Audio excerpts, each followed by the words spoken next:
calon presiden kami, Bapak Anies Baswedan, sudah jelas dalam berbagai kesempatan menyampaikan pokok-pokok pikiran yang terkait dengan ekonomi, yang bisa dikatakan tercakup dalam satu kata kunci, yaitu keadilan sosial. Keadilan sosial inilah yang menjadi muara dari persoalan-persoalan ekonomi. Maka semua soalan-soalan ekonomi akan ditelisik, dicermati, dicarikan solusinya jika dia bermasalah, dikembangkan jika dia berpotensi berkembang dengan mengarah kepada keadilan sosial.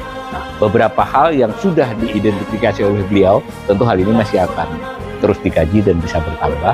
Ada 4. Yang pertama adalah soal kemiskinan, bagaimana diatasi dan kemudian dijadikan sejahtera, jadi kemiskinan garis miring sejahtera. Yang kedua soal ketimpangan, bahwa ketimpangan yang makin meluas antar penduduk itu akan dicarikan solusi untuk menjadi lebih merata. Yang ketiga adalah soal lapangan kerja, di mana Pak Anies Baswedan sangat concern untuk penciptaan lapangan kerja yang seluas-luasnya dan pekerjaan yang baik. Yang keempat adalah soal utang, baik itu utang pemerintah maupun utang BUMN, akan dikelola dengan sebaik-baiknya untuk tidak menjadi beban di masa mendatang. Saya bilang semua orang yang belajar secara serius, berdedikasi dan berkelanjutan kan bisa diatasi juga begitu di Kalimantan. Tapi pelan-pelan, ini ibu nih keluarga.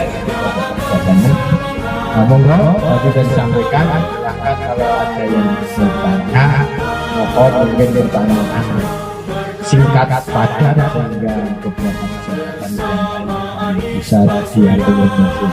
Monggo Bapak. Jadi ini dari teman-teman komunitas Institusi. Ini Mbak Pakai ya, Mbak Pakai sebagai penerjemah. Jadi Anda biasanya cuma melihat di TV ya, ada film apa, sekarang Anda bisa lihat secara langsung. Monggo.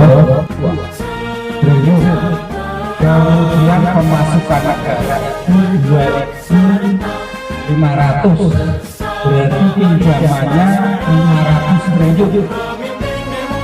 Saya mohon dari ekonominya Pak Anies.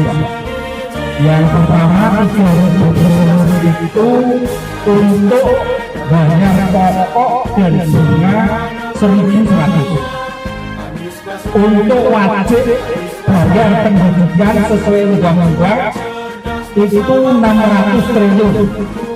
Kemudian untuk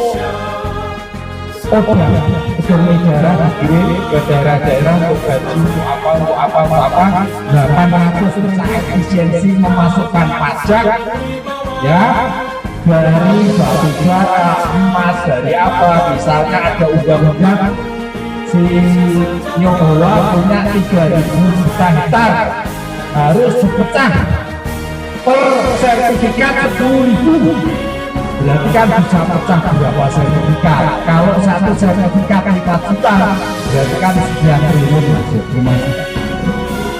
Kebayang ya, itu sudah sekarang sudah pecah.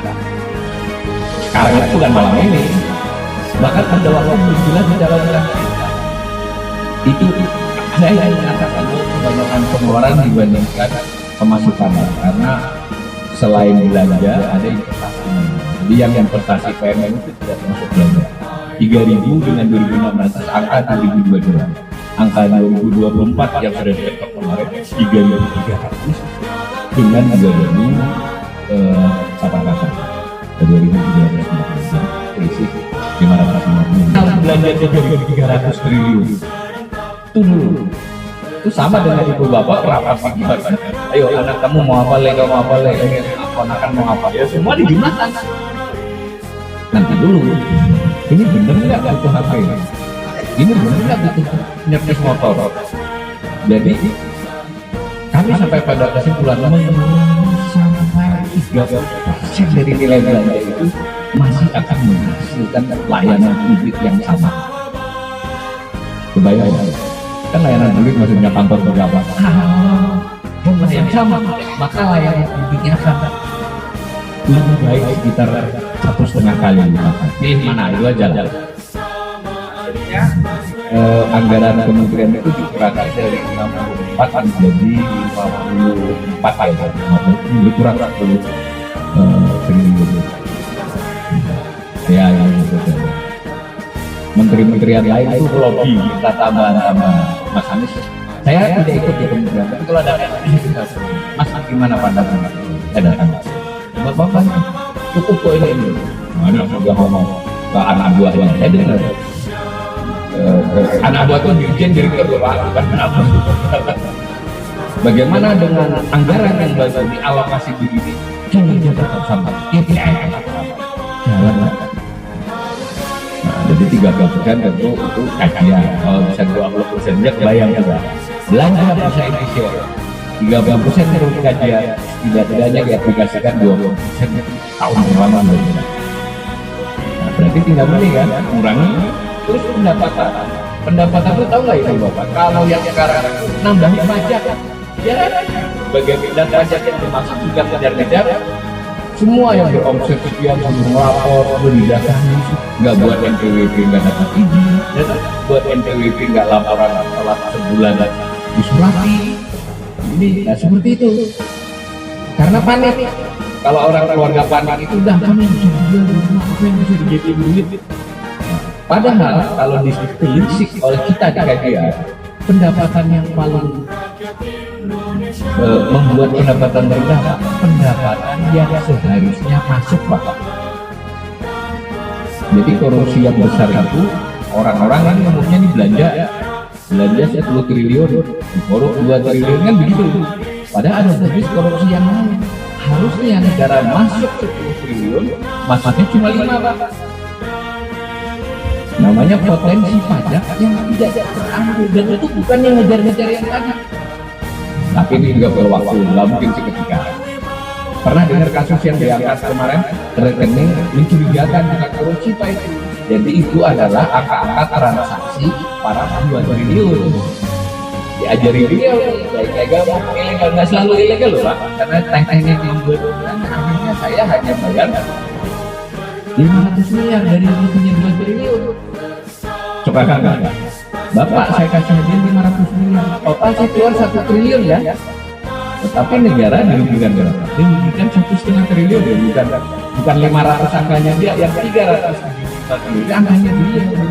Dia itu kan 300 ribu triliun berapa? Saya tidak ingin mengutak-atik ini, tetapi itu memberi isyarat. Kalau itu kita perbaiki bisa kan? Ini jadi pendapatan yang diperbaiki adalah yang paling tinggi yang harus kita minimalisir. Ya sih nggak bisa Pak, di Amerika juga presiden minta utang naik jadi 9.000. Itu kemajuan itu Bapak setahun. Karena naiknya cuma 200 kan, biasanya naiknya 600 sampai 1.000. Gitu maksudnya. Semua ditambahkan dia. Jadi kalau nambahin begini, biaya pencucian ya, biaya pengelolaan dulu sekian, biaya pegawai ini sekian. Padahal ada yang beririsan, ada yang beririsan, dan tidak sedikit buat yang ahli fiskal. Benar saya tidak mengombong, silakan dibimbing, saya salah satu ahli fiskal kan. Dan itu masalah. Mudah sekali mengambil kekayaan yang ada. Tambang nikel yang jadi babasa nantinya dari dampak sosial, ekonomi juga pendidikan itu luar biasa sekali. Ngomong pratin ya, kalau tim kan nanti selesai. Itu 1 adalah kemiskinan, 2 ketimpangan, 3 pengangguran, 4 petaka. Jadi 4 itu dia address itu kita untuk dipikirin pemecahan yang ekonomi. Jadi utang sudah saya gambarkan. Ini prosesnya adalah audit utang terlebih dahulu. Kata-kata audit ini lebih luas daripada sekedar audit di akuntansi. Jadi, tapi ini usul kita tim kepada beliau, perusahaan beliau ya. Kita melakukan triliun utang bionik sekitar 7 triliun, berarti 15 triliun. Yang ini oke, yang ini oke, ini sudah ya. Gaji 10 juta, utangnya 10 juta sebulan. Seperti itu. Ya, tentu saya bilang itu Pak Presiden. Karena pernah kan? Tidak pernah kan? Saya juga sebagai pemimpinnya dari tadi saya ngomong itu kebijakan pemerintah, bukan presiden pribadi, ya kan? Jadi apakah dalam pemerintahan itu nanti ada yang bersalah atau tidak? Faktanya nanti akan kita audit pasti ya. Ada kasus hukum, ya akan terjadi lama. Mungkin itu juga yang membuat kalau bisa beliau ini juga, karena udah kelihatan ini yang Indonesia. Terima kasih itu dari saya. Mohon maaf dan kekurangan dan kesalahan dalam rangka mengajarkan visi-visi pemerintah. Ini tidak ada perbedaan. Assalamualaikum warahmatullahi wabarakatuh. Semoga maaf.